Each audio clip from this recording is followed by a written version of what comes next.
Allez, bonjour à toutes et à tous. En effet, on reprend l'antenne ici en direct sur RCF Lyon pour notre voix de l'actu du jour. Et vous le savez, cet entretien long format que nous faisons chaque lundi à l'horizon du premier tour des élections municipales. Eh bien, notre candidat du jour, Alexandre Imbert du Palais, est arrivé en studio ce matin, 7h42. Les voix de l'actu, spéciale municipale, Johan Fraisse.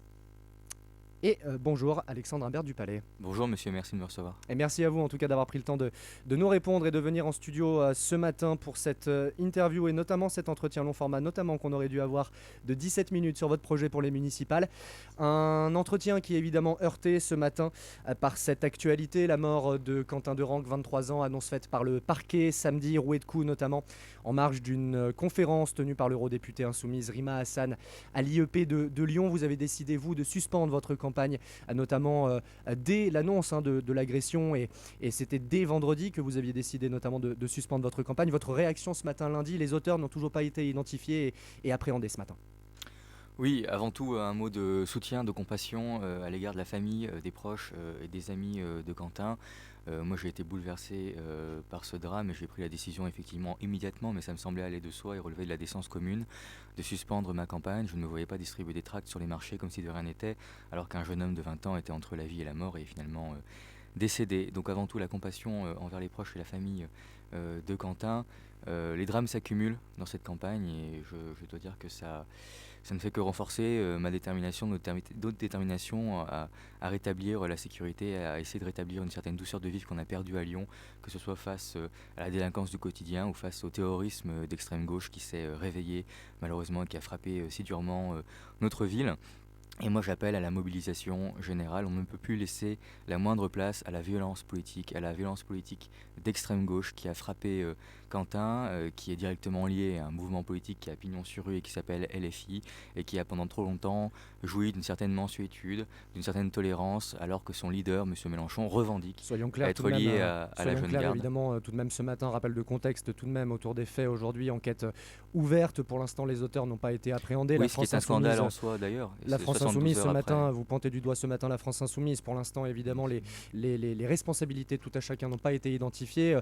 Le ministre de l'Intérieur s'est un peu préempté finalement de cette enquête en disant que vraisemblablement ce serait à l'origine, en tout cas, une violence d'ultra-gauche.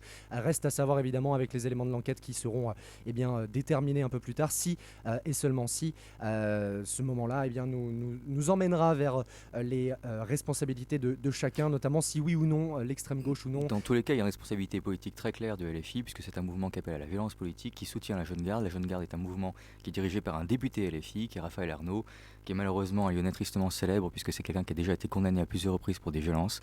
Et c'est ce mouvement terroriste d'extrême gauche qui est entretenu par LFI. Donc LFI a une responsabilité évidemment directe dans ce qui est arrivé, et il est temps de se réveiller et de bouter la violence politique en dehors du champ de la République. On va parler tout de même de votre projet. On le rappelle tout de même, encore une fois, au vu des propos qui sont tenus à notre micro, que évidemment l'enquête se poursuit et que les responsabilités sont encore à déterminer dans cette enquête qui se poursuit autour de la mort de Quentin Derenc ce week-end à Lyon. Rappel tout de même de l'objet de notre interview ce matin, évidemment votre projet pour les élections municipales, heurté évidemment par ce choc, ce drame, la mort de Quentin. Vous, évidemment, vos trois piliers en tant que candidat de l'Union des droites soutenu par le Rassemblement national. Aujourd'hui pour Lyon, la sécurité, le cadre de vie, le dynamisme économique. Comment est-ce qu'on fait campagne après un choc comme celui-là ? Est-ce que ça va changer quelque chose, notamment dans les thématiques que vous allez mener ? Écoutez, c'est très difficile. C'est très difficile, mais il faut tenir bon. Et quelque part, ce que l'on fait, ce que je fais moi, ce n'est rien à côté de ce que vivent et de ce que ressentent les proches de Quentin. Donc il faut savoir aussi parfois rester à sa place. Effectivement, c'est heurté par ce drame. C'est ce que je vous disais, et nous devons dans tous les cas rétablir la sécurité du quotidien. C'est valable pour l'ensemble des crimes, des délits que l'on subit à Lyon, quelle que soit leur origine. En l'occurrence, il y a une violence politique à Lyon qui est très marquée de la part de l'extrême gauche. Et la sécurité du quotidien, le fait d'avoir des caméras de vidéoprotection, comme vous le voyez dans cette enquête, on voit qu'on a retrouvé les bandes des caméras de vidéoprotection. C'est donc que c'est bien utile, et que c'est bien utile notamment dans le cadre des enquêtes judiciaires pour avoir la preuve. Sinon, on n'aurait pas les preuves de ce qui s'est passé. Et c'est grâce à ces bandes que l'on peut voir la violence extrême du lynchage qu'a subi Quentin. Donc rétablir la sécurité, c'est justement permettre d'éviter, je l'espère à l'avenir, de nouveaux drames. Et c'est justement protéger l'ensemble des Lyonnais face à la violence. Multiplié par 10 d'ailleurs, hein, je me permets de vous Exactement, reprendre, exactement. multiplié par 10 le nombre de caméras, une situation ensuite qui serait comparable à celle de Nice, 30 commissariats Ce qui également, semble raisonnable. Voilà. 30 commissariats également de police d'ultra proximité, tripler les effectifs de police Exactement. également. Est-ce que c'est possible tout ça en un mandat? Est-ce que Tout c'est pas à un fait. empilement de promesses? Non, vous savez, je pense que les empilements de promesses, ils ne sont pas de ce côté-là de l'échiquier quand vous regardez les promesses de mes adversaires. Donc c'est un plan qui est évalué à 50 millions d'euros, qui a été travaillé de façon extrêmement sérieuse avec l'ancien procureur général de Lyon qui est François Faletti. Donc je m'entoure de gens extrêmement sérieux. Nous travaillons les projets à fond et l'ensemble du plan que je vous ai présenté représente ce coût de 50 millions d'euros. L'ensemble de mon projet représente un coût de 86 millions d'euros qui est largement financé par des mutualisations et par des choix budgétaires clairs. Au lieu de dépenser des dizaines de millions d'euros en communication ou dans le cabinet du maire, ce qui a amené ce dernier à répondre d'ailleurs de cela devant la justice, eh bien, nous faisons un choix clair qui est de consacrer le plus gros de nos investissements à la sécurité, au commissariat de police de proximité, également à l'économie, à nos commerçants qui ont tant souffert, en leur offrant pour leurs clients 3 heures de stationnement gratuit, ainsi qu'un fonds d'urgence qui sera destiné à empêcher des fermetures. J'ai également parlé, et ça c'est dans le cadre du volet culturel, du plan cinéma, puisque dans des temps si sombres que l'on vit en ce moment, il faut aussi avoir des motifs d'espoir, des choses positives à proposer aux Lyonnais et aux Lyonnaises.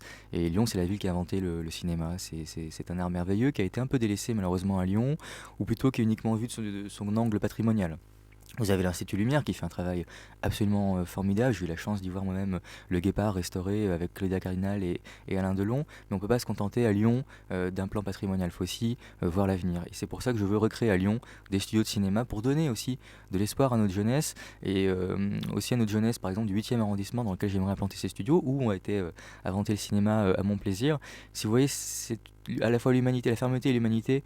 Et je pense que c'est ça qui doit nous guider à Lyon, c'est-à-dire être sans pitié envers les délinquants, réprimer la violence d'où qu'elle vienne, mais en même temps donner des chemins d'espoir pour notre jeunesse et pour Lyon.